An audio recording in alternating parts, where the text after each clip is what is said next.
Bavandimwe rero ndagira ngo uyu munsi dutangire nk'uko tumaze gushima Imana tukayiragiza, ndagira ngo dutangire. Ndashaka ko twiga ku kintu mu Kinyarwanda, nagerageje kugishakira izina ariko ndaza no kukivuga mu rundi rurimi kuko ibimenyerewe cyane n'ababyitaho n'ababimenye muri urwo rurimi, ariko bikwiriye twese. Bibiliya igaragaza ko hari inshingano uwigisha ijambo ry'Imana afite n'abaryiga bose bafite. Zimwe barazihuje nk'izo kuryumvira no kuribaho, uwigisha n'uwigishwa barazihuriyeho, hari n'izo badahuriyeho. Urugero, Bibiliya igaragaza ko nta mudamu ukwiye kuba umukuru w'itorero, bityo rero umushumba uzaba uri mu itorero agomba kuba ari umugabo. Nko kuri icyo rero ntabwo we n'umudamu baba babihuje, kuko we Imana yamuhamagariye kuba umushumba. Mu gihe abantu yaremye nabi ikabarema mu ishusho y'Imana, abadamu nk'uko yaremye n'abagabo yabageneye icyo bagomba gukora. Ibyo ntibikagire n'uwo bigora kumva. Ni nk'uko navuga ngo ko twebwe abagabo tuvuka tutabasha gusama ariko abagore bagasama. Ibyo rero si inenge kuri twe abagabo, si n'ishema ridasanzwe ku bagore. Twese ni umwami wabigennye kugira ngo byose bimuhereshe icyubahiro. Rero nari mbabwira ko izo nshingano zihari iz'Imana yahaye abantu babigisha. Ndashaka rero gusoma mbereke iri jambo ry'Imana turizaho, tuje kuryiga tugomba kuza dufite uwuhe mutima, tugomba kuza turi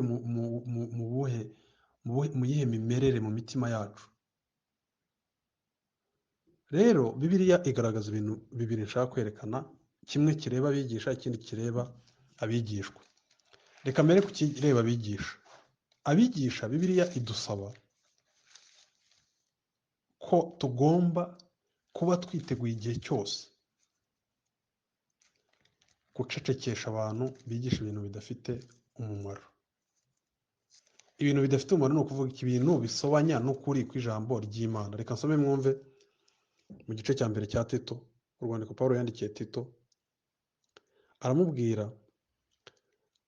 umurongo wa 9 w'igice cya mbere: kandi ukomeza ijambo ryo kwizerwa, yavugaga ugomba kwigisha itorero nk'uko yaryigishijwe, kugira ngo abone uko ahuguza abantu inyigisho nzima no gutsinda abamugisha impaka.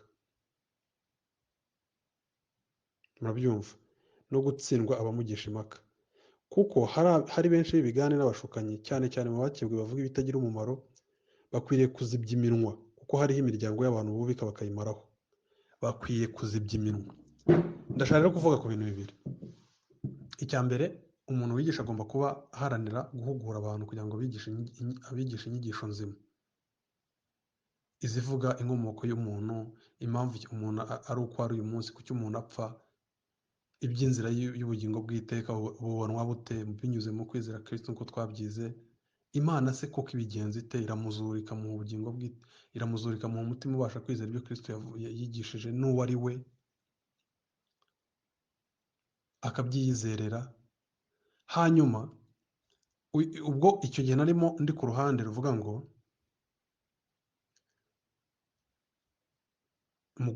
muguza abantu inyigisho nzima. N'ubu ntabwo twarangije nyine. Tugeze rero ku kindi gihe cyo kureba, ese kuki izo nyigisho nzima zitwa nzima? Kuki Bibiliya tuyemera nk'umunzani wonyine uvuga ukuri wonyine? Mbihagazeho kandi ndabisubiramo. Ibindi bitabo byose muva byitirirwa idini ni ibinyoma. Ndashaka tumenye iki ngiki, tumenye ko ntabwo bishoboka ko ibintu bibiri binyuranye bivuguruzanya byaba ari ukuri byombi. So ni inshingano rero zo kuzibya umunwa abantu bigisha ibintu bidafite umumaro, yaba ari muri twebwe hano, uwo muntu ari muri twe nk'uko Paul yasezeranyaga akavuga ngo nimara mu byakozwe n'umwe 20, ngo nimara kuva mu itorero yagiye, ngo hazasigara ibirunda, ngo no muri twe mu itorero bihagurukemo, ngo bishinzwe guhaza irari ryabyo no gukurura abigishwa b'abanyantege n'inyuma yabyo. Sindi bujye muri detaye, ariko iyo nshingano irahari yo kuzibya iminwa bene abo tumaze kubisoma. Si icyo cyonyine ariko byaranakozwe. Ese aba bitubwira uyu mugabo Bibiliya ivuga ngo yari umuntu ngo ufite guca bugufi kurusha abandi bose bari ku isi, yaba Mose yaba Pawulo, uyu mugabo uko guca bugufi kwe kwamubuzaga kujya muri izo ntambara? Igisubizo oya, yazijyagamo. Nureba ibyakozwe no mu gice cya 9 umurongo wa 22 uraza kubona havuga ngo ibyakozwe n'intumwa igice cya 9 umurongo wa 22, reka nsome mwumve.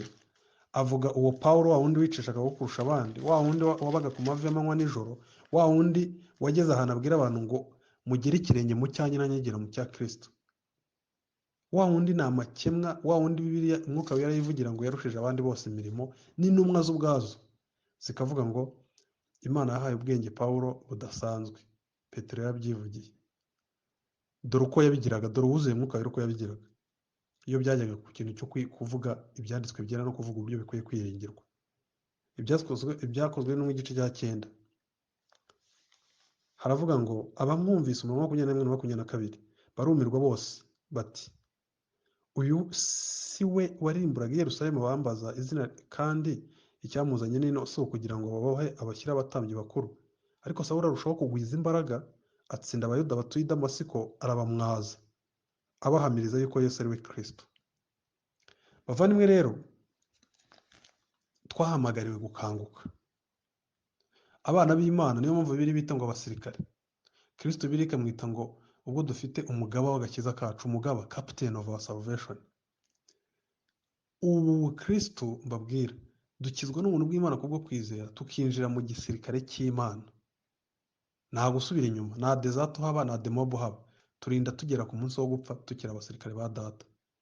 Umurimo wacu, intwaro zacu sizi inyama, nk'uko Paul yabivuze mu Befeso 6 ngo ntabwo turwana urugamba rw'abafite inyama n'amaraso. Ni ukwigisha ukuri kukimbura ibinyoma, ni ugukoresha ukuri nk'umweyo ukubura umwanda wose umuntu yanyweye kuva yabaho. Uyu munsi rero ndagira ngo turatangira inyigisho zishaka ko tumenya neza tudashidikanya niki kitwemeza ko ibi byanditswe byera dufite, ibi bitabo 66 abantu bagerageza gushaka kubica imbaraga bavuga ngo ni Bibiliya bayigira nk'iy'agasekiti ngo y'abaprotesta. Ni kubera iki kitwemeza ko ari nayo Kristo yari afite, ariyo Kristo yakoreshaga yigisha.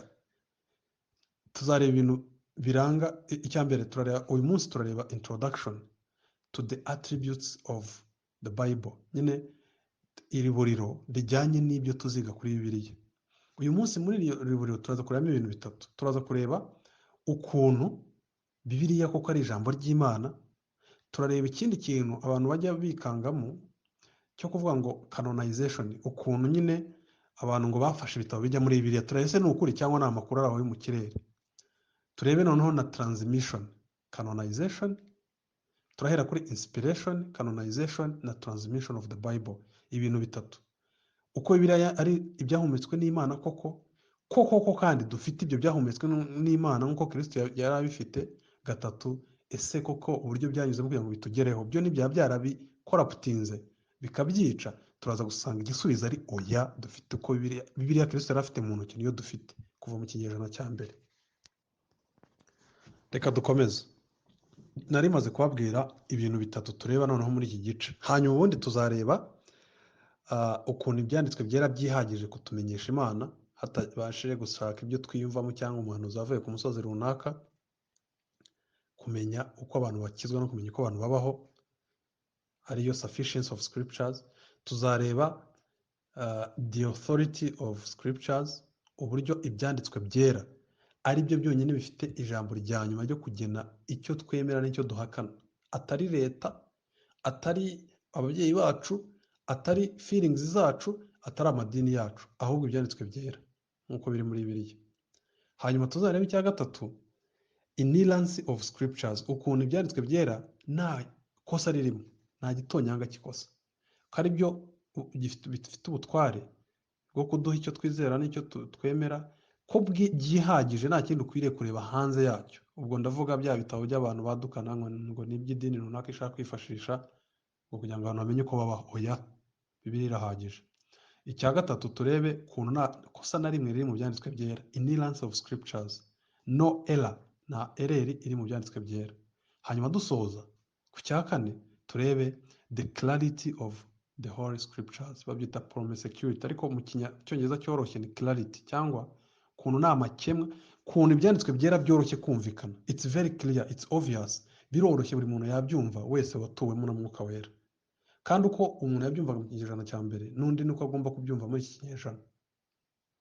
Na update irimo. So ibyo tuzabireba, ariko uyu munsi ndagira ngo twibande kuri impamvu biri ngombwa.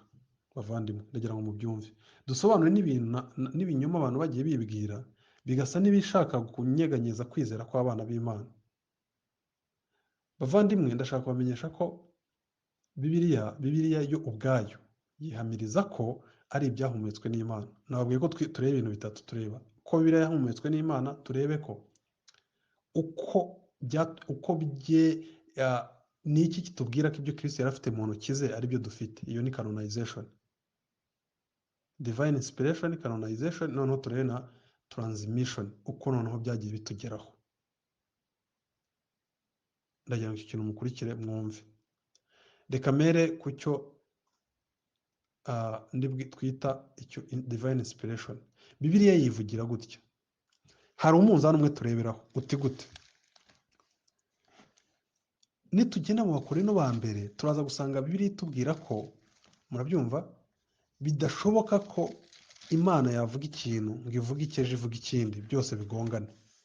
Ngo kuko Imana yacu itari umwanditsi w'akaduruvayo. Mu Bakorinto ba mbere 14:33, mu cyongereza ntabwo bivuga neza, ariko mu kinyarwanda aravuga ngo kuko Imana itari iy'umuvurungano ahubwo ari iy'amahoro. Ntabwo mu Mana, hari n'ahandi havuga ngo ntabwo mu Mana harimo ye na oya. Niba ari yego ni yego, niba ari oya ni oya.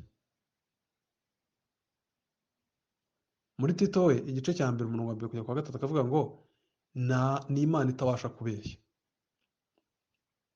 Mukurikire bavandimwe mwumve. Bivuze iki? Iyo tuvuze ngo Imana ari umwanditsi w'imivurungano, tuba tuvuze iki? Tuba tuvuze ko kandi muri yo hakaba hatarimo ye na oya. Tuba tuvuze ko bidashoboka ko ibitabo bibiri binyuranye bivuga ibintu bisobanye byaba bituruka ku Mana. Icyo kintu mucyumve neza. Uwo munzani ugomba kumenyekana. Ni ukuvuga ngo ntabwo bishoboka ko Quran, ni urugero, yaje mu kinyejana hafi cya 7, imyaka 650 Kristo amaze kuza mu isi, niza ikaza ivuguruza ibyo Bibiliya, ijambo ry'Imana rimwe Kristo yari afite akoresha yigisha, rivuga. Tuzahita tumenya igitabo kibeshya icyo ari cyo, kari Quran. Ibyo bintu ndagira ngo mubitege amatwi mubyumve. Ntabwo wowe wazana inyandiko nyuma y'imyaka 600 iyindi nyandiko ihari, kandi iyo nyandiko yawuzanye ikaza ivuga ibintu ngo niyo ayo makuru yakwiye kwizerwa kurusha yanditswe mbere mu gihe ibintu byabaga. Ubwo ndimo ndaca mu buryo busanzwe bw'abantu bwa arguments. Nyine njye sinababeshya ko ari njye wise data izina, kandi data yarabayeho mbere yanjye. Mubyumve neza. Ni ubusazi nyine. Logically it does not fit. Ariko iby'Imana abantu bihereza uburenganzira bwo kubyumva batyo, kubera yuko this ari ibintu bya emotions n'iki. Bibiliya iratubwira ngo tugomba kuba dufite impamvu z'ibyiringiro dufite. Petero wa 1:15. Twiteguye gusubiza buri muntu. Ntabwo kwizera ari ibintu by'umwuka. Nk'uko kuvuga ngo oya ni mwuka w'Imana ubitanga, ariko si ibintu byo mu cyuka bidafite ibisobanuro. Oya. Ahubwo bisobanukirwa n'uwamaze kubyakira, wamaze kwizera.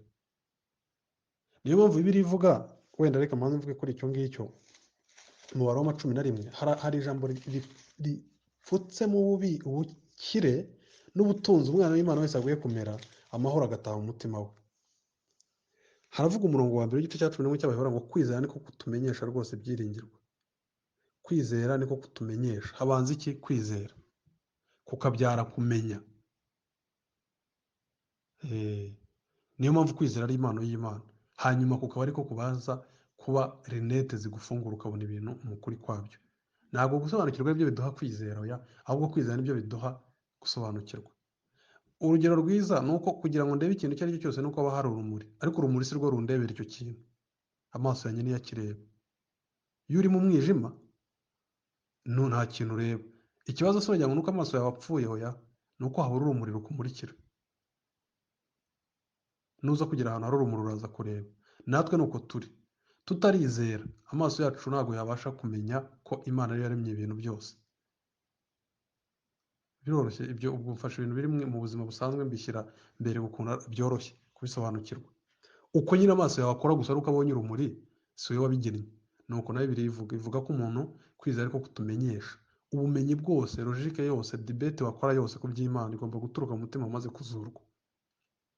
Kwizera ariko kutumenyesha, ntabwo habanza kumenya ngo ubone kwizera. Niho rero binapfira abandi birirwa bavuga ngo ya, ngo twereke proof. Mudafite amaso yo kuyibona.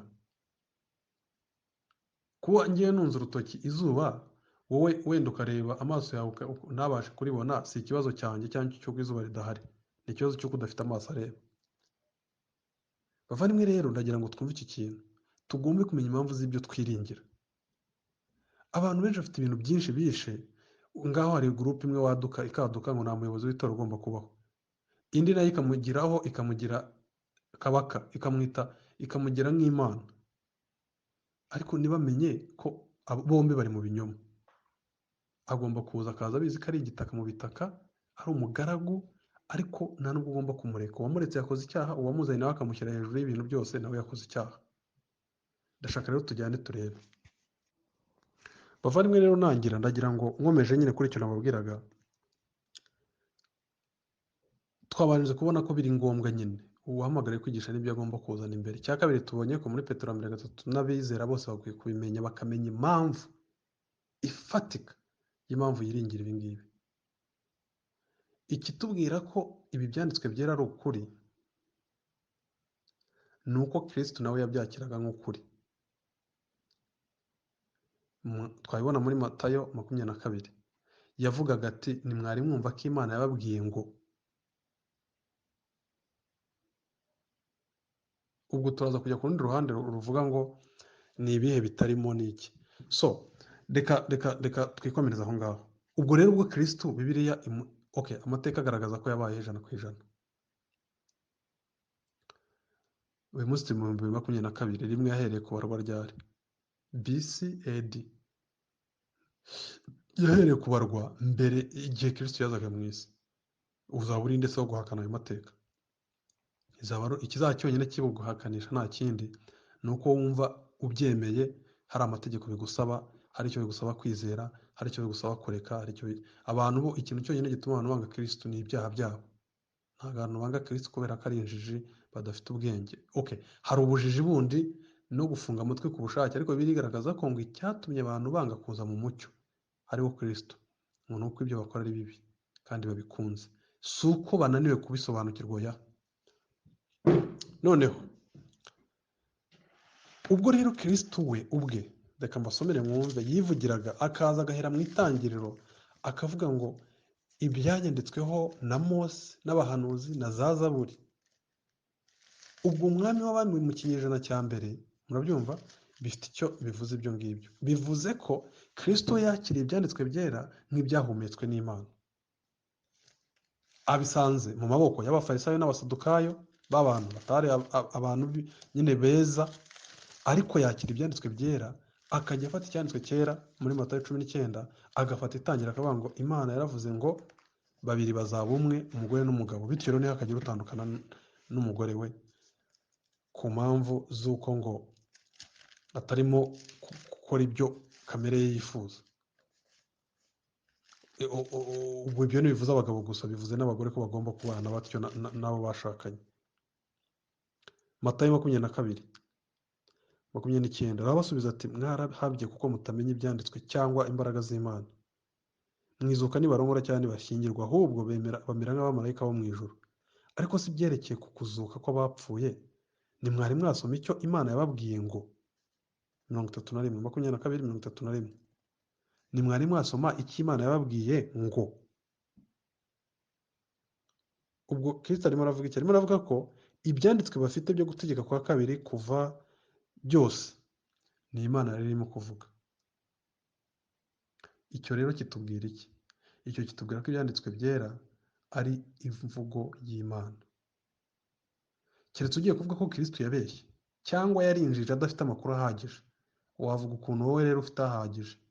Wavuga ukuntu gusoma ba Dawkins abitwa Jesus Seminar n'abitwa aba Mormons n'abandi ari byo biguha amakuru yizewe kubera ko biri kuri YouTube na Google. Oya.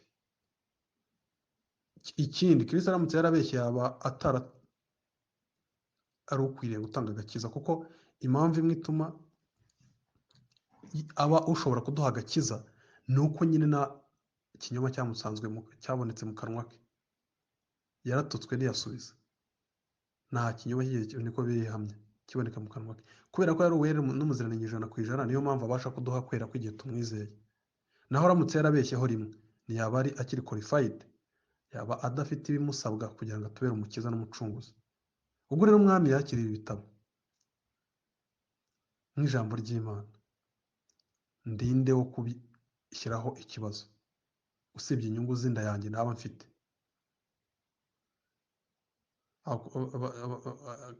Timoteyo wa 2:3-16 ibyanditswe byera byose byahumetswe n'Imana.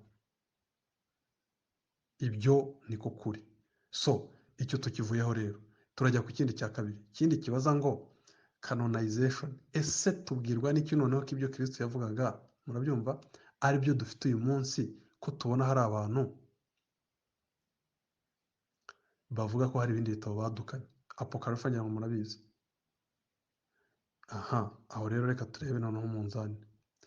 Canonization cyangwa se kumenya niba ibyanditswe byera ko dufite, hari ikinyoma kimwe kijya gituma abantu bakuka umutima bakibwira ko noneho ubwo icyo kibazo kigoye, ariko kiroroshye. Muti kubera iki? Uyu munsi mbabwira, Kristo yaraje asanga ibitabo bifitwe n'amaboko y'abatambyi n'abafarisayo n'abasadukayo.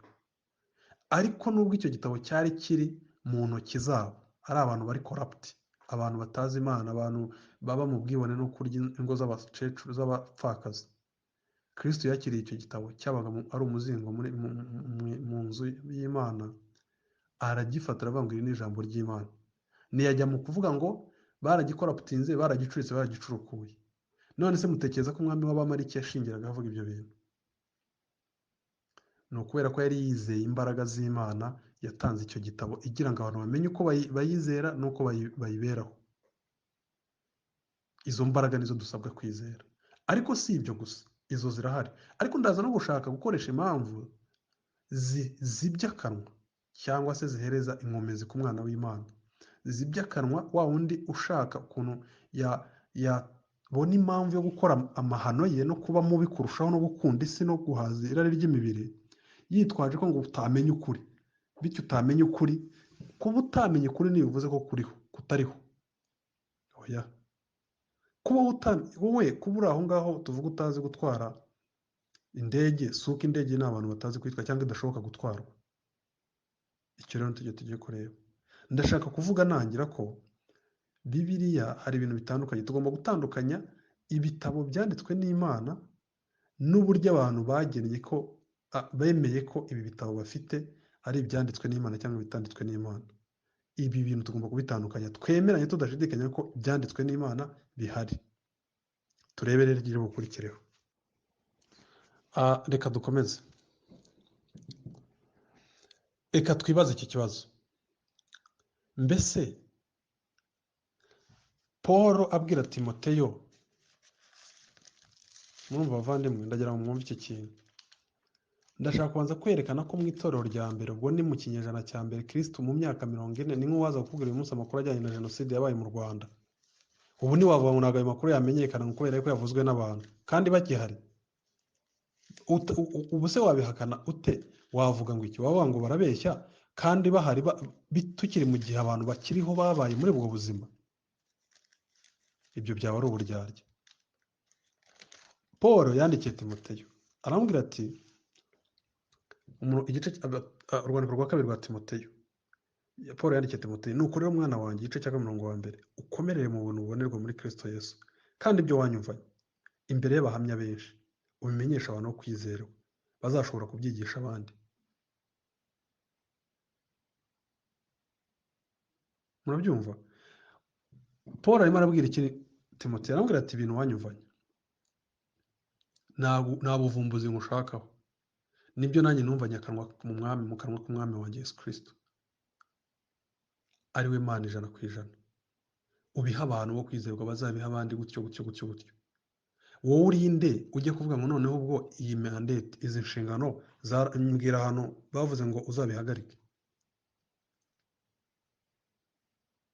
Ndashaka rwose uyu munsi ko ibi bintu tubisobanukirwa tudaturutse muri historical side, ahubwo duturutse muri theological side, duturutse mu byanditswe byera bihari, tutajya kujijisha no kuruhanya.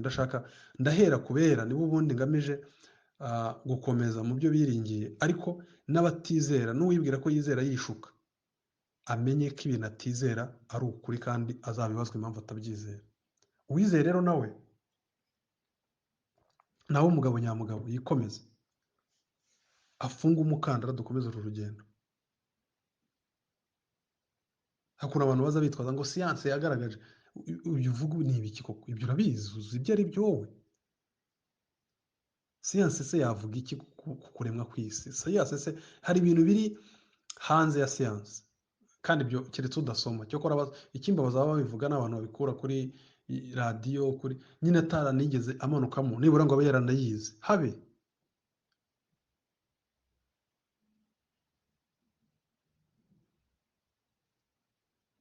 Abayize mbijyamo nkabireba nkabisoma habe namba rwose. Nta kintu kiraho gihisha, ariko abantu bibikamo ubwoba bw'uko ibintu bitazwi.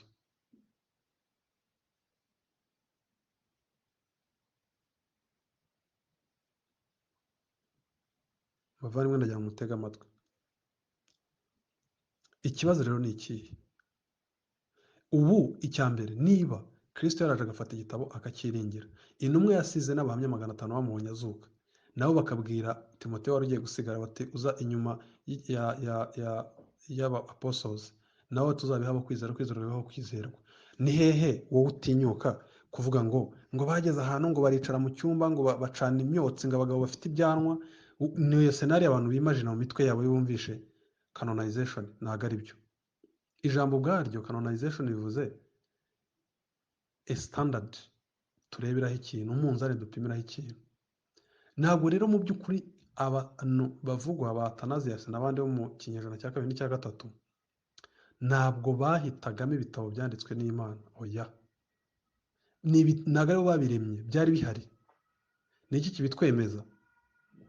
Ni ibi ngiye kuvuga bikurikira.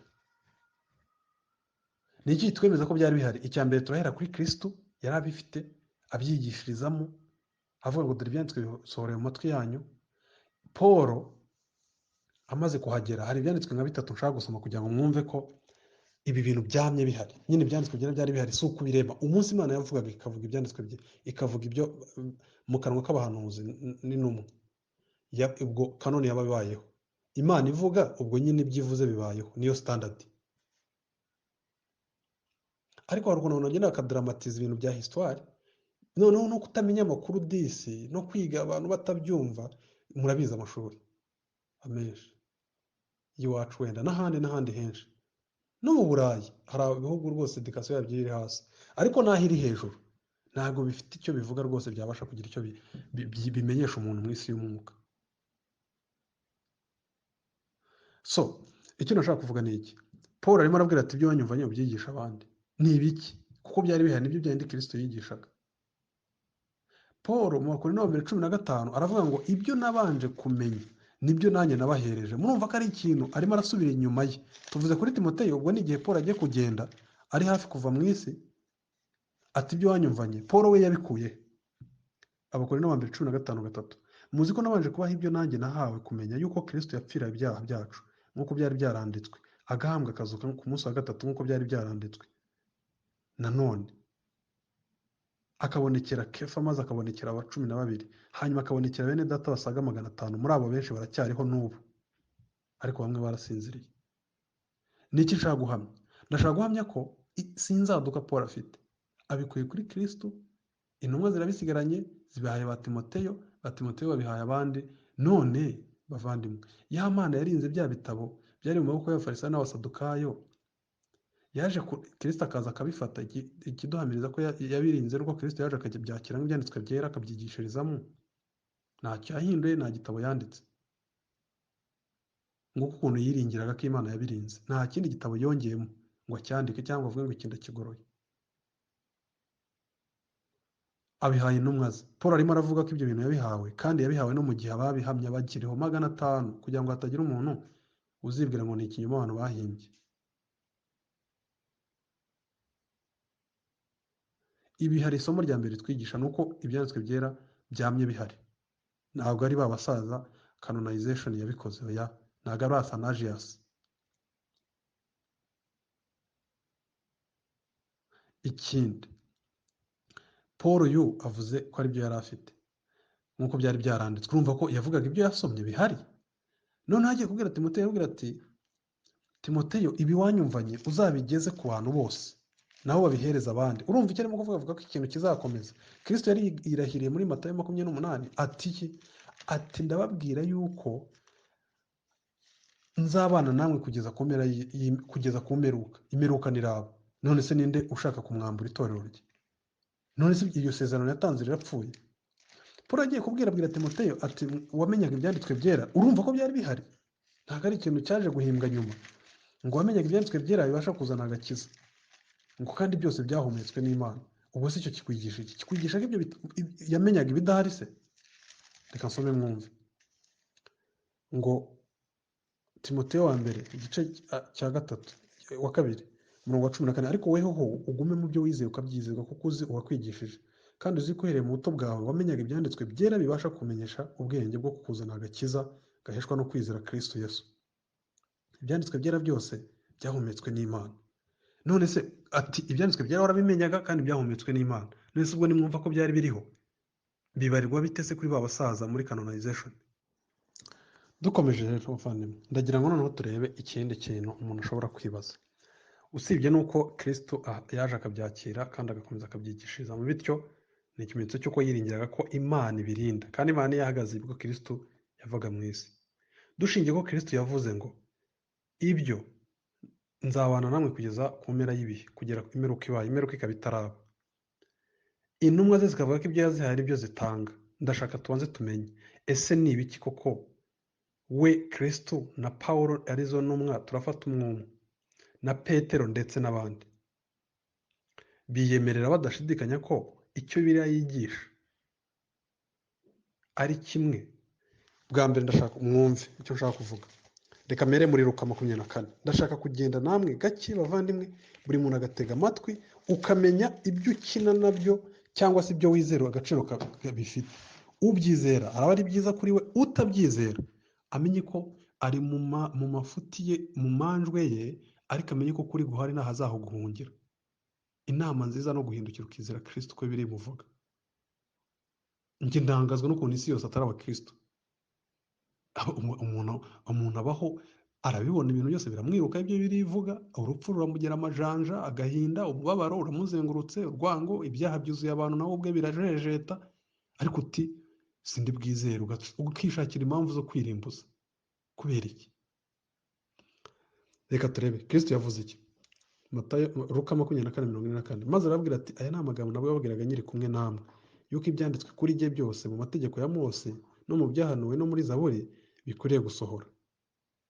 Ibyanditswe kuri njye mu byanditswe byera, muri Zaburi, mu mategeko ya Mose, byaba bitabo 5. Ubwo se Kristo arimo aravuga iki? Arimo aravuga ko ibyo bitabo bihari, ibyanditswe kuri njyewe, ibyo umuhanuzi Yesaya yanditse, Ezekiyeli, Yeremiya. Ariko igitangaza, abajya mu kwitakuma n'iki, uzabona kenshi ari ubusore buri aho ngaho bufite ikibazo cy'amarari yabo, babona Bibiliya itunga urutoki, nyine bene ubona iyo ukomeje kuvuga ngo tuncira urubanza, nta kuri kubaho, ni izihe nyungu afite mu kuba ukuri kutabaho? Yakomeza agakora ibyo ashaka. Bibiliya yaciye iteka ngo impamvu abantu banga Bibiliya, banga ijambo ry'Imana uko riri, ni uko ribabuza ibibi kandi bakunda ibibi. Impamvu umuntu yanga ibyanditswe byera ni nk'impamvu umujura yanga polisi na leta guhuza amaso nabyo. Si uko bidafite akamaro, kuko iyo polisi imutabaye bagiye kumuhitana bisanzwe ari umunyamugizi wa nabi yayishima, ariko ayangira ko imuhiga kugira ngo imubuze amabara ye. Ngiki cyo abantu bangira umunzani wa Bibiliya.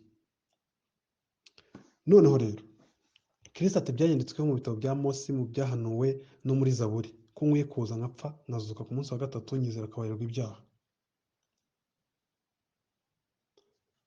Uyu Petero ati iki? Reka tuhere kuri Pawulo. Mu byakozwe n'intumwa 26 Pawulo avuga ibintu yigishaga ibyo ari byo. Murabyumva bavandimwe, ndagira ngo mutege amatwi neza neza bya bindi byari biri mu kanwa ka Kristo. Icyo nshaka kugura ni ugukura akagozi kabereka ko hari common denominator ya message yigishwaga. Bityo rero biroroshye kumenya ibi bitabo mfite nibyo cyangwa si byo. Mu gihe wumvishe ibyari mu kanwa ka Kristo, Imana 100%, ukumva mu kanwa k'intumwa, ukumva uko babwiye ko abana n'ibyo bagomba kuzigisha. 26 reka nsome mwumve. Ibyakozwe na 22 aravuga ngo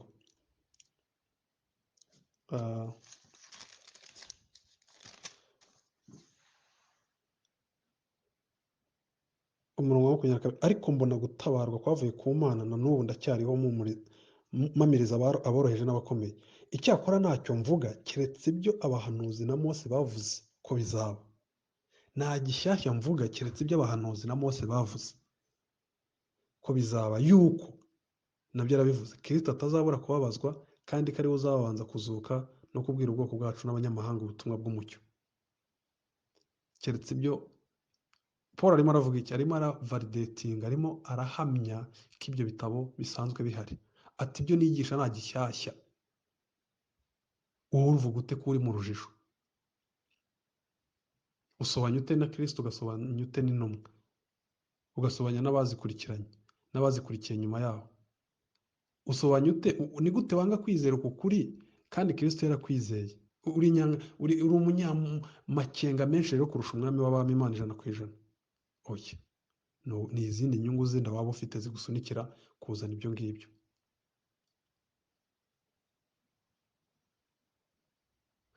Hari icyo tukivuye intumwa tubona icyo zigishaga. Petero yavuze ngo iki? Petero yaravuze ngo mu rwandiko rwe rwa kabiri, mwumve ukuntu yavuze. Yaravuze ngo dufite ibyahumetswe n'Imana, ngo byatanzwe ku bw'ubushake bw'Imana, ngo muzamugize neza nimubyitaho.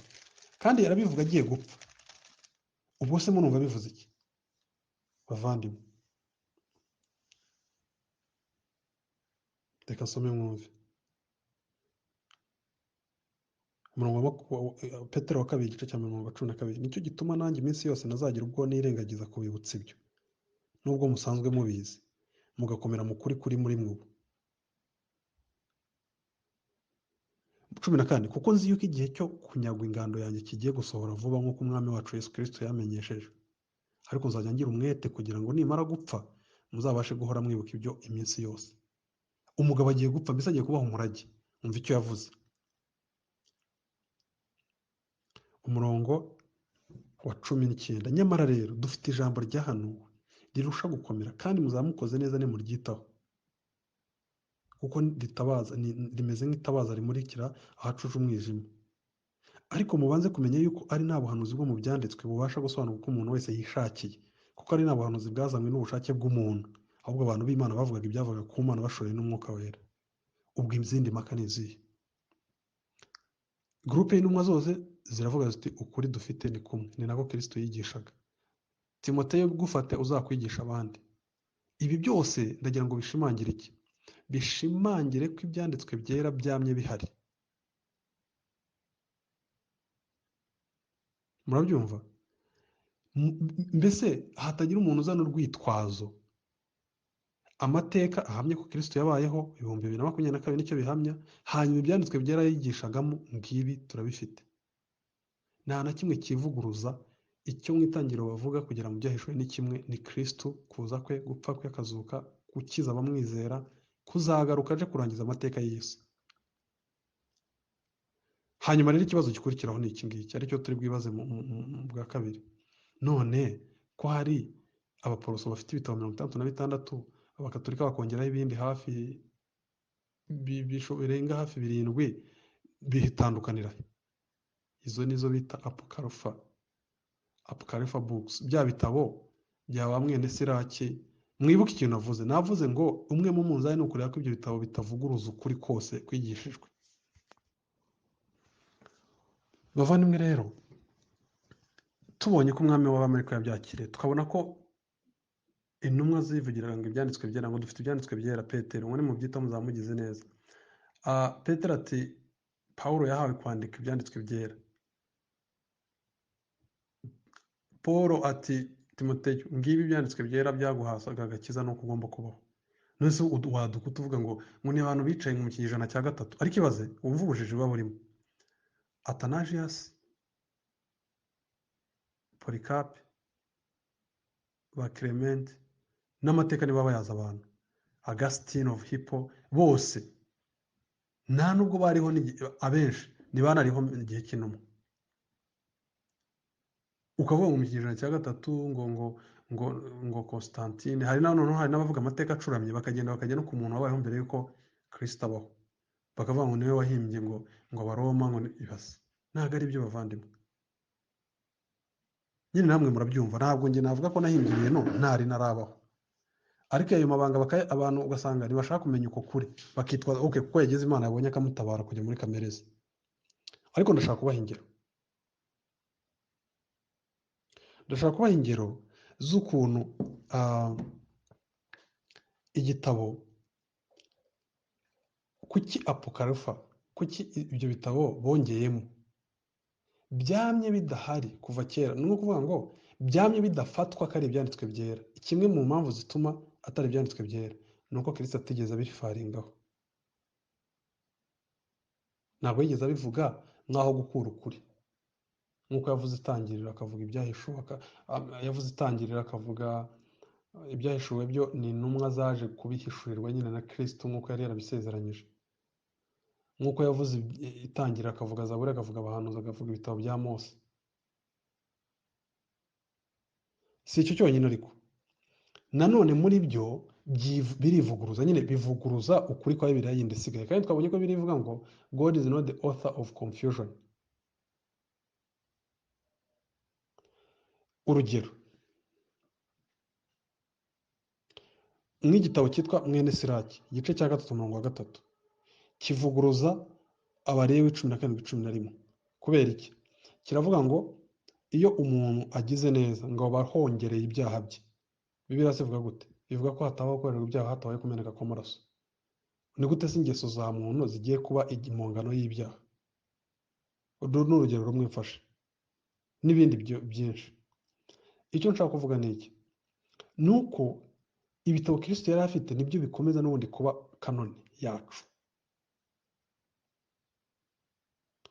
Ibyo rero bindi byari ni ibitabo by'ubwenge. Ni nko kuvuga ngo ni nko wasoma bya bindi bya wa mugabo by'ibinyoma, cyangwa se ukaba wasoma igitabo umuntu yanditse ku butunzi, cyangwa igitabo umuntu yanditse ku myambarire, cyangwa igitabo umuntu yanditse kuri leta runaka yayoboye. Ntaho bihuriye no kuvuga ngo igitabo kiri inspired. Abasoma amateka, niba mushaka gusoma muve mu bunebwe. Council of Trent 1546, imyaka 1546 nibwo Council y'Abagatolika ivuze b'i Roma ivuze iti ibi bitabo nabyo tubyongere muri Bibiliya. 1546, imyaka 1546 ishize Kristo yaraje mu isi, yarasize bya bindi ba Paul, ba Timoteyo n'abandi bose bavuga ngo ibi byanditswe byera birahagije kuzana ibyiringiro, kuguha icyo wizera no kubaho, kugira ngo umuntu w'Imana abashyitsi afite ibimukwiriye byose, kugira ngo akore ibyo Imana ishaka. None umuntu azana igitabo mu gihumbi kimwe, arajya gusinya kudesida igitabo ko kijya muri Bibiliya mu 1540 kubera iki? Ku nyungu z'inda. Kimwe no kura ashobora kumva ibi ari imigani ku nyungu z'inda, kugira ngo abone uko ahazira rirye. Nta banga rihari. Icyo rero nshaka gushimangira ni iki? Ni uko transmission tuyiringira ko ari ukuri. Kubera iki? Ibyo Kristo yigishaga nibyo intumwa zigishije. Paul ati nta kindi gishya nigisha keretse ibyo Mose yavuze. n'abahanuzi. Kristo ati nta kindi bahanuzi bavuze na Mose n'ibitabo byose byo muri Bibiliya usibye njyewe nuko nzaza nkapfa nkazuka, unyiringiye akabona ubugingo buhoraho, nkamuvanaho urubanza rw'ibyaha ariko nkanamukuramo kamere mbi aribyo kumubyara ubwa kabiri, uwo akabaho ndi umwami we, ari umuja wanjye, ariko uko kumbera umugaragu atari byo bimuhereje ubugingo buhoraho, ahubwo ko yanyiringiye ibyo nakoze ku musaraba nabikoreye we. Paul tuzabiha abandi, ati nzabana namwe, ibyo nibyo muzigisha igihe cyose, undi wese uzana ibindi aba ari ikinyoma. Murabyumva bavandimwe? So icyo nicyo nshaka kuvuga, duhereye kuri Kristo tukajya ku ntumwa ze, mbese ahantu hose ukuri ni uko Bibiliya iri uko yahoze. Impamvu ya Apokarifa murayumvisha, ushaka kubyemera azabyemera kubera ko Imana yamukebye mu mutima, ushaka kubyanga azabyanga kugira ngo akomeze agaburire. Sinya nibagirwa umuhungu umwe bamubwira, turi ahantu turimo dukora tukiga muri kaminuza, baramubwira ati babonye nje baransereza ngo pastor, baranje baravuga ngo baravuga ngo ndamuranywa inzoga, arangije atavuga ngo bikaga ngo twese nubizi ko abakatolika ntacyo tubyemerewe. Urumva umva yewe aho yihishe, ntabwo mushinzwe, si mugenera ibya uko abaho, nta nicyo namukora, ariko umva ukuntu azanye ako kampamvu nguko rero umuntu akumva afite umutekano kubera ko katolika ibi yabishyizeho. Oya, ntabwo ari byo, amateka arahari aranditse. Ubwo rero umwami w'abami yabyakiriye cyangwa akabitanga atyo, dukwiye kubyakira dutyo natwe. Nibyo bigomba kutubwira icyo twizera n'icyo tutizera. Niba Bibiliya ivuze ngo hari inzira imwe y'agakiza, ikavuga ko abantu bose ari babi kuva mu bworo bw'ibirenge kujya mu gihorihori, ikavuga ko muri iyi si tuzakomeza tuva, isi irushaho kuba mbi no kuba mbi. Bibiliya ikakubwira ko amahoro ari mu kwicisha bugufi, amahoro ari mu kuba wizeye ibyo Kristo yakoze ku musaraba ukabona ubugingo buhoraho. Bivuga ko umugabo ari umukuru w'urugo, umugore akaba uwo babana muri urwo rugo. Ikavuga mbese ibintu byose ibyo twizera, inkomoko yacu aho isi izarangira byose, urinde wo kubihakana. Abizeye ibyo bagomba kubimenya ko ariko kuri, kubera ko Kristo nawe yabifashe mu gukora ukuri. Utizera rero izera ibyo. Ikindi, kwemera ko Bibiliya ari ijambo ry'Imana ntabwo ibyo bivuze ko ukijijwe. Ugomba kwizera ibyo ivuga, ukizera ko ari wowe Kristo yapfiriye, kuri mubi inyuma n'imbere. Kuvuga ngo urasenga ngo uri umwana mwiza, ibyo ntibivuze ko uri umwana. Abagororome 10 Paul asengera Abayahudi aravuga ati ndabasabira ko bakizwa kuko bafite ishyaka ry'Imana ariko ritava mu bwenge. Ntabwo ibyo bivuze ko ukijijwe. Ugomba kwizera Kristo ku bwawe. Bavandimwe rero wagira ikibazo yakibaza, murakoze.